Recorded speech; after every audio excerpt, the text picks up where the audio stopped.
ಅಂತ ಬರೆಸ್ಬೇಕು ಅಂತ ಅದಕ್ಕೆ ಅದು ಕಂಪ್ಲೀಟ್ಲಿ ಅದು ತುಂಬಾ ಪ್ರಾಬ್ಲಮ್ಯಾಟಿಕ್ ಅಂತ ಅನ್ಸುತ್ತೆ. ಯಾಕಂತಂದ್ರೆ ಅದನ್ನ ಸೊ ನಾವು ಫಲಬಲಿಕೆನ ನೋಡ್ಬೇಕಾಗಿ ಬಹುತೇಕ ಚಳುವಳಿ ವಿಶೇಷ ಚೇತನದ ವಿಶೇಷವಾಗಿ ಏನಿದೆ ಏನು ಇಲ್ಲ. ಮೋಸ್ಟ್ ಆಫ್ಲಿ ಒಂದು ವಾರ ಕೆಲಸ ಮಾಡ್ತಾರೆ, ಅದರಿಂದ ಇನ್ನೊಂದು ಫೆಸಿಲಿಟೀಸ್ ಡೆವಲಪ್ ಆಗಿರುತ್ತೆ. ಅದರಿಂದ ನಾವು ವಿಶೇಷತೆ ಇದ್ದೇವೆ. ದಿಕ್ಕರ ಚೇತನದಲ್ಲಿ ಚೇತನವೇ ಇಲ್ಲ ಅಂತ. ಇನ್ನೊಂದು ದಿವ್ಯಾಂಗರು ದೇವ್ರ ಮಕ್ಕಳು ದೇವ್ರು ನೋಡ್ಕೊಂತಾರೆ, ಸರ್ಕಾರ ಏನು ಮಾಡಬೇಕಾಗಲ್ಲ. ಕರೆಕ್ಟ್ ವರ್ಡ್ ಇಂಟರ್ನ್ಯಾಷನಲಿ ಯೂಸ್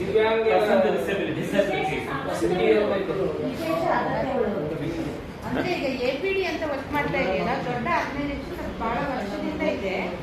ಲಕ್ಷಾಂತರ ಜನಕ್ಕೆ ಅದು ಹೆಲ್ಪ್ ಆಗಿದೆ. ಈಗ ಅವ್ರು ಏನ್ ಮಾಡ್ತಾರೆ, ಫೀಲ್ಡಿಗೆ ಬಂದು 8 ವರ್ಷದ ಒಳಗಡೆ ಮಕ್ಕಳಿದ್ರೆ ಥೆರಪಿ ಮಾಡೋದು, ಪೇರೆಂಟ್ಸ್ಗೆ ಟ್ರೈನಿಂಗ್ ಕೊಡೋದು, ಆಮೇಲೆ ನ್ಯೂಟ್ರಿಷನ್ ಪೌಡರ್ ಕೊಡ್ತಾರೆ, ಎಕ್ವಿಪ್ಮೆಂಟ್ಸ್ ಕೊಡ್ತಾ ಇದ್ದಾರೆ.